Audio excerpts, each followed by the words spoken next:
You have been asking for a sign, a clear one, an undeniable one, something you cannot explain away as coincidence or wishful thinking.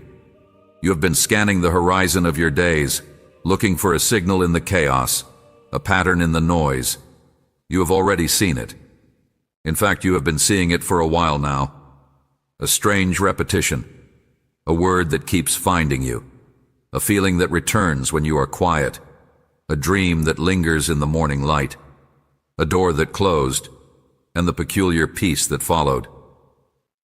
You have noted these moments in the back of your mind, but you have filed them away as curiosities, fragments of a language you don't yet understand. This message is your decoder. You are hearing this now because the repetitions have reached a frequency you can no longer ignore. The signs are no longer gentle hints. They are becoming persistent, almost intrusive. You are here because a part of you is already whispering, "This means something." That whisper is not your imagination.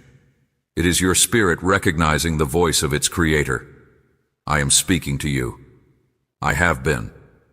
But you have been looking for handwriting in the sky, and I have been writing on the walls of your life. My vocabulary is not what you expect. It is crafted from the substance of your own journey, your memories, your relationships, your losses, your quiet moments. I speak in a dialect only your soul can fluently translate. Why now? Because you are finally still enough to listen. The frantic search has exhausted you. The desperation for a booming voice from heaven has left you weary. In that weariness, a new sensitivity has been born. You are now able to perceive the subtler frequencies of my communication.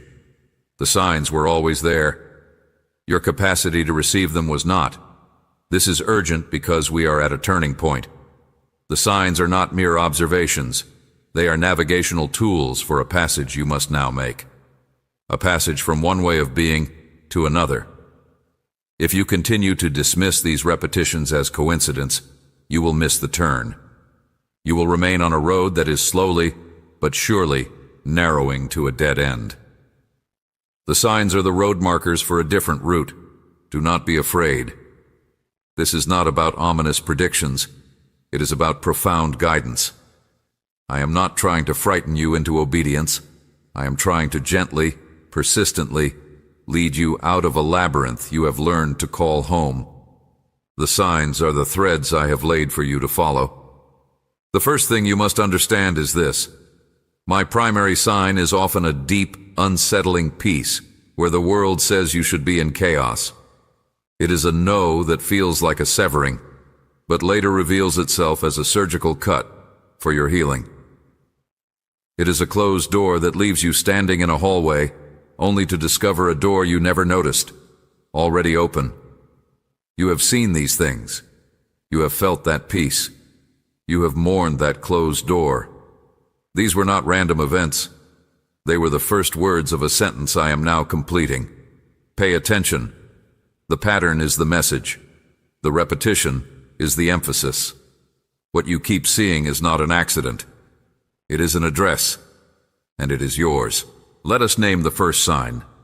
It is the sacred discontent. That feeling that has taken root in you, not as a passing mood, but as a permanent climate. It is a deep, unshakable knowing that the life you are living is not the life you were made for. Not in a greedy worldly sense, but in a soul-level sense.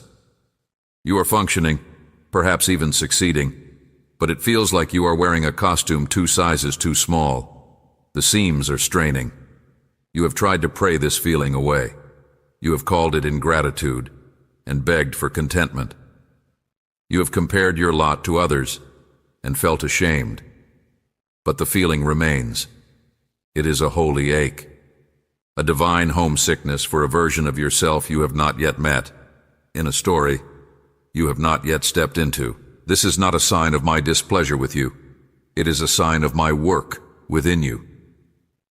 I have planted this discontent. It is the engine of your transformation. The shell of your old life is cracking because the new life within has outgrown it. The feeling is the pressure of that growth.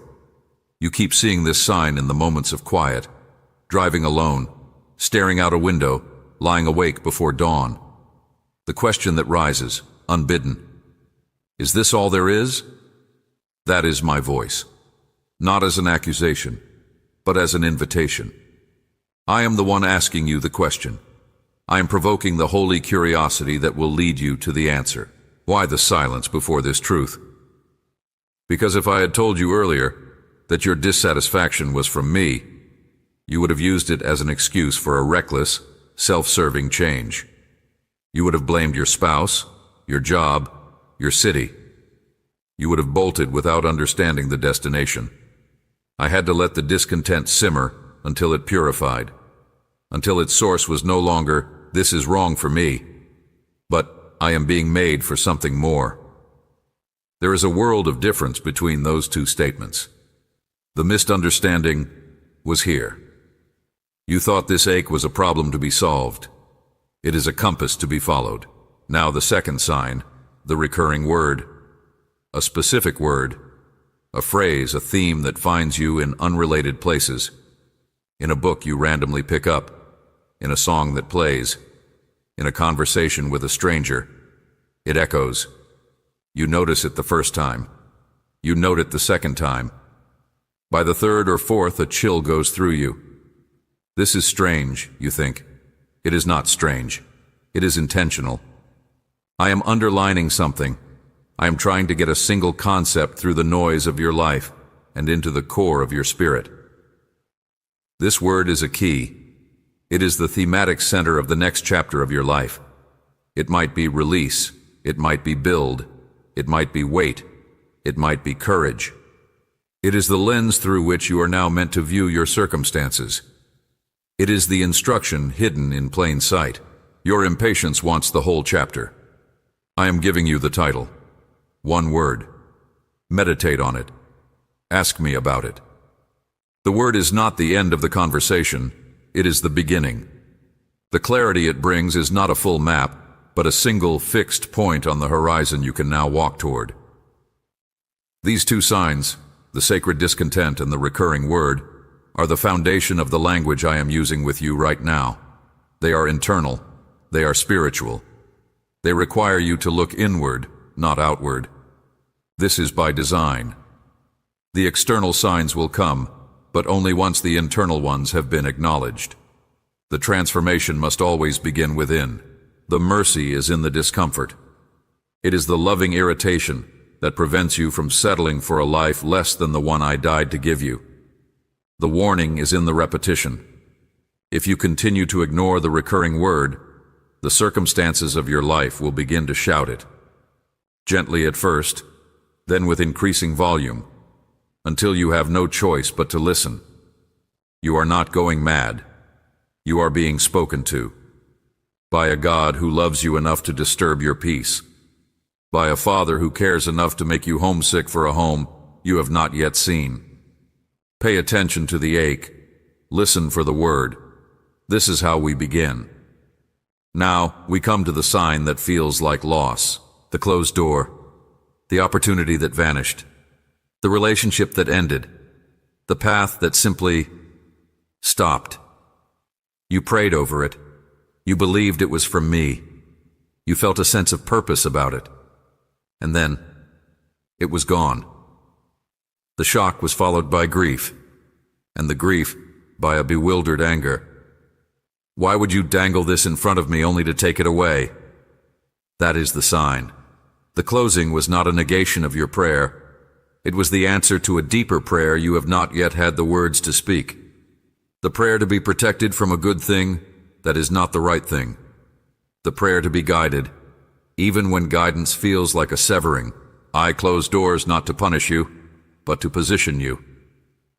A door must shut for you to turn around, for you to see the hallway you are standing in, for you to notice the draft of air coming from a direction you had not considered. The closed door is a divine redirection. Its finality is a mercy. It kills the relentless what if that would have kept you paralyzed, staring at a locked handle for years. You keep seeing this sign because you are in a season of necessary endings. Not all at once. but sequentially. One door closes. You grieve, you heal, you take a few steps, then another closes. This is not a curse. It is a course correction. I am simplifying your life, stripping away the options so your focus narrows to the one path that remains. The path I have carved for you.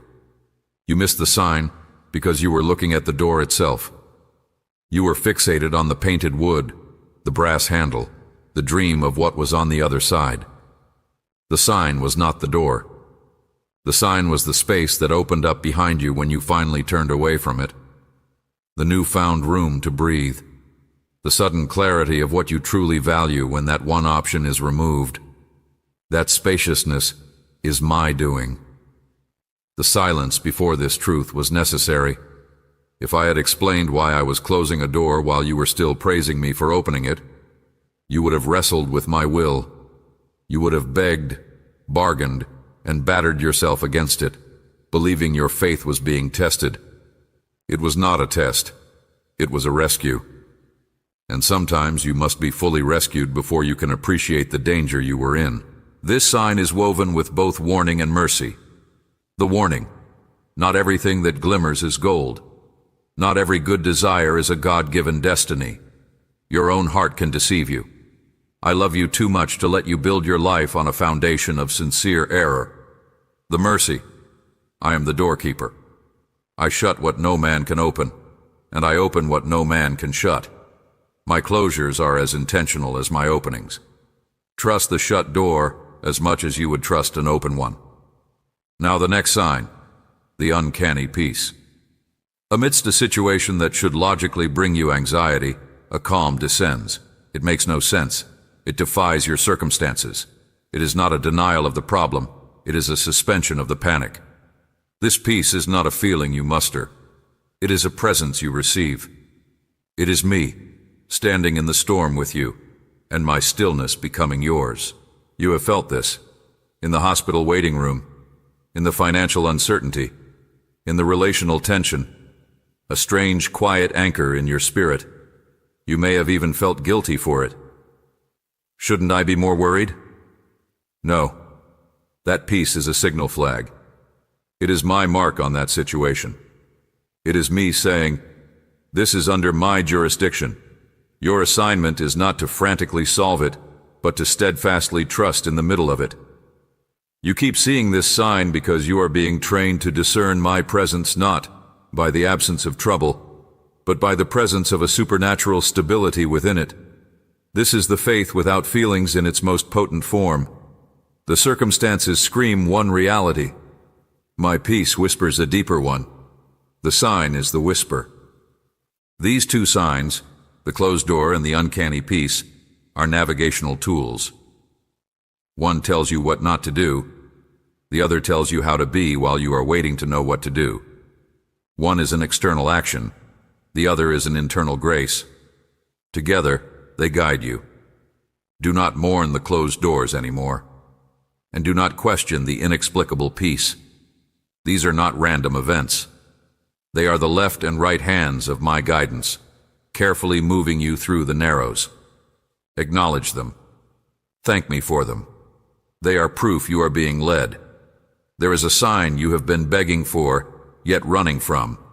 It is the confrontation, the uncomfortable truth that keeps presenting itself, the gentle, persistent pressure on your conscience about a habit, a relationship, a thought pattern, a compromise.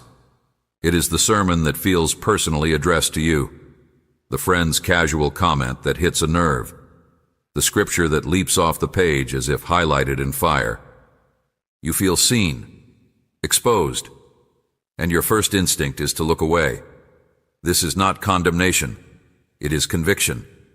And conviction is one of the most profound signs of my active voice in your life. It means I am close enough to speak to the parts of you that are out of alignment with your true design. I am not shouting from a distance. I am whispering in the intimacy of your spirit. This is not who you are. This is not the path. You keep seeing, or rather feeling, this sign, because a shift in behavior is required for the next phase of your journey. The old ways will not sustain the new weight of glory I am preparing to place upon you. This confrontation is the necessary sanding of a rough edge, the tightening of a loose bolt. It feels like irritation because it is. It is the friction of transformation. You have missed this sign by categorizing it as guilt and then dismissing guilt as an enemy tactic. There is a difference. The enemy's accusation paralyzes you with shame about who you are. My conviction empowers you to change what you do.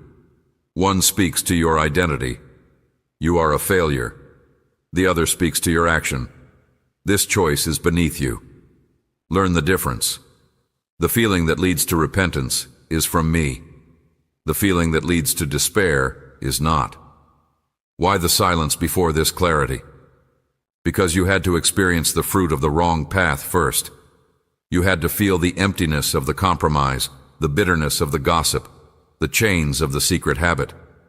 I let you walk far enough down that road to discover it was a dead end. Now, when I point it out, you have the evidence of your own experience. You are not being controlled. You are being convinced. Now, the next sign is more subtle. The divine echo. A lesson from your past, a failure, a victory, a season of pain, suddenly reverberates in your present. A memory returns with startling clarity. You see a parallel you never saw before. It is as if I am saying, remember when? Apply that knowledge here. It is not nostalgia. It is strategy. I am connecting the dots of your life for you, showing you that your history is not a random series of events, but a training manual for your current battle. You keep seeing this sign because you are at a decision point that requires wisdom, not just information. And the wisdom you need is not in a book, it is in your own history, interpreted through my lens. I am the author of your story. I am reminding you of previous chapters so you understand how to navigate this one.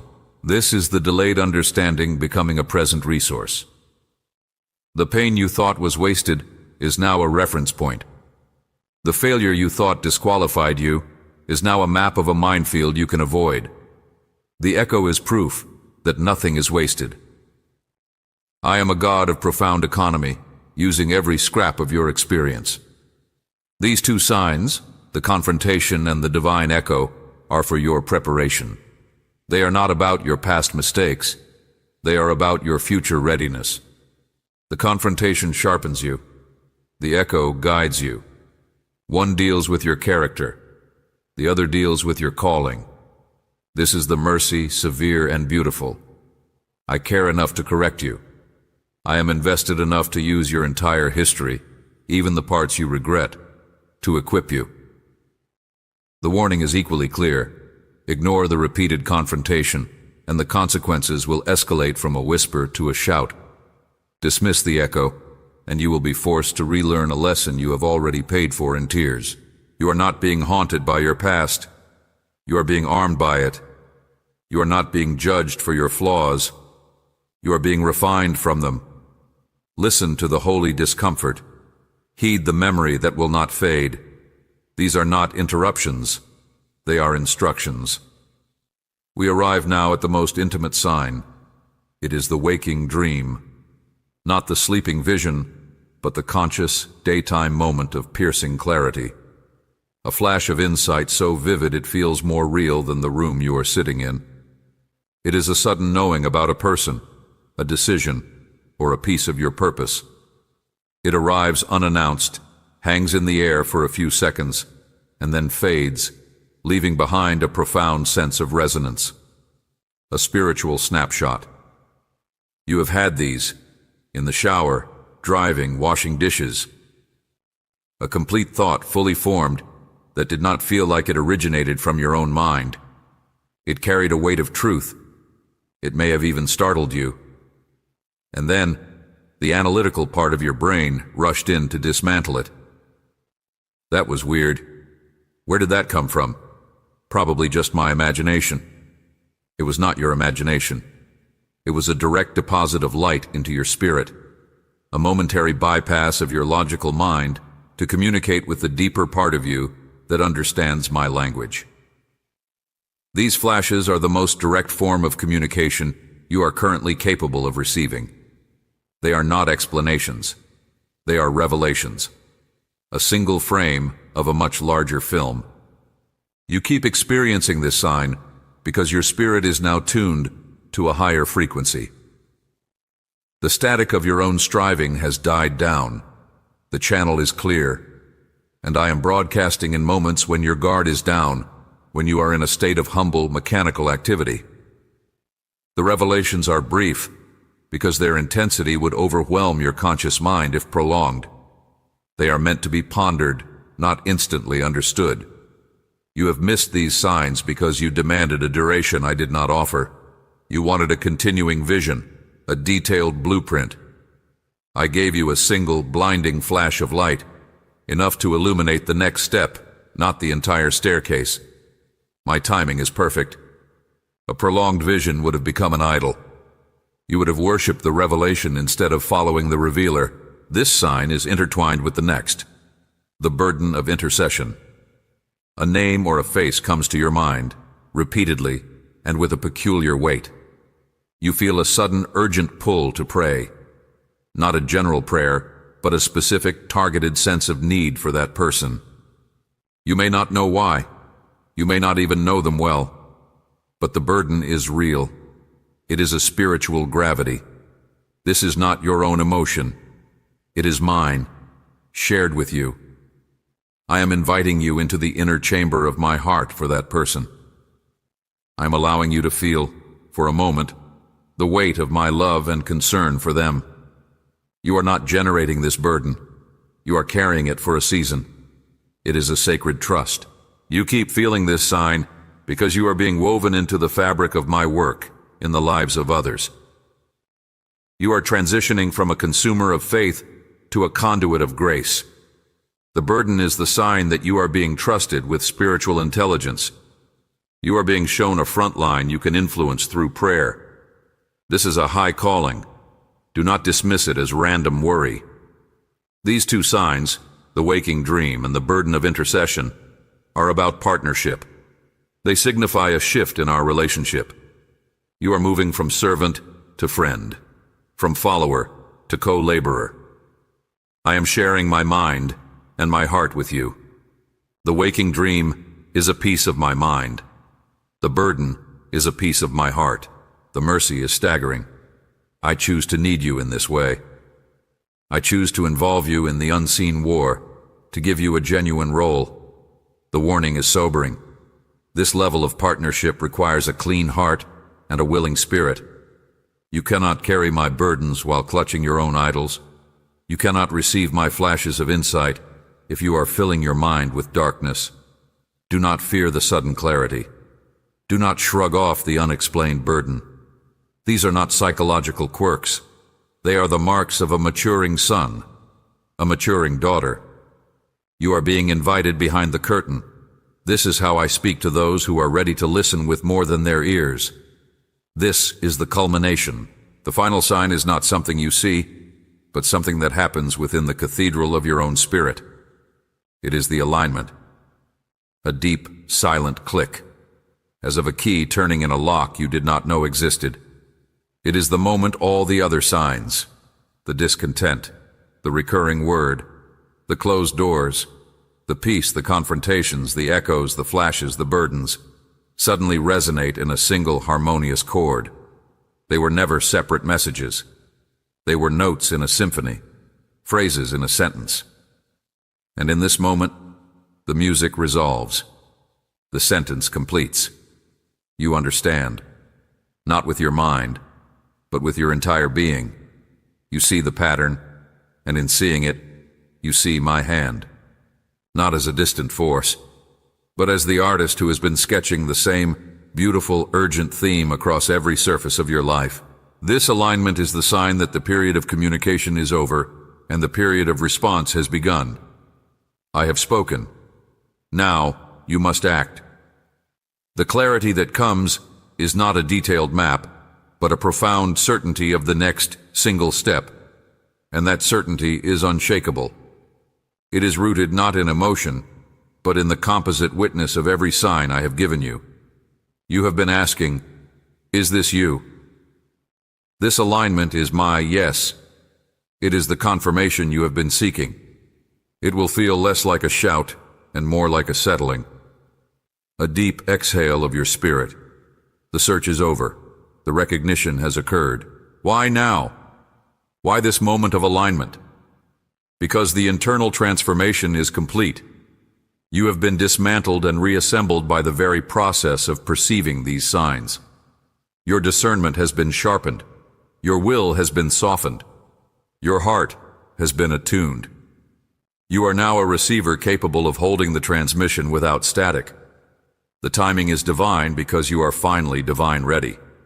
This is the truth that brings clarity, not fear. For in this alignment, you realize the signs were never about steering you away from disaster, but about steering you toward destiny. They were not warnings of a God who restricts, but invitations from a God who releases. The closed door was not a prison sentence. It was the opening of a wider field. The confrontation was not a punishment. It was an upgrade. The endings led here. To this purpose, a life lived in conscious, responsive partnership with me. A life where you no longer wander, guessing, but walk, knowing. A life where you are not merely a recipient of signs, but a bearer of them, a living sign to others of a God who speaks. So, what do you do now? You step into the alignment. You take the next step that has been made plain. You obey the last clear word you received. You trust the peace that passeth understanding. You release what the closed doors have sealed shut. You speak the recurring word over your life. You embrace the holy discontent as the engine of your journey. The signs will not stop. They will evolve. They will become the native language of our ongoing conversation. But their function will shift from gaining your attention to guiding your mission. You have learned the alphabet. Now, we will write the story. This message found you because the signs had reached a crescendo you could no longer ignore. This was not random. This was the final sign itself, the sign that you are seen, known, and intimately led. The question is no longer, is God speaking? The question is now, what will you do with what He has said? You have your answer. It is in the alignment. It is in the quiet click within you. The door is open. Walk through. This ends our conversation here, but our dialogue has just begun.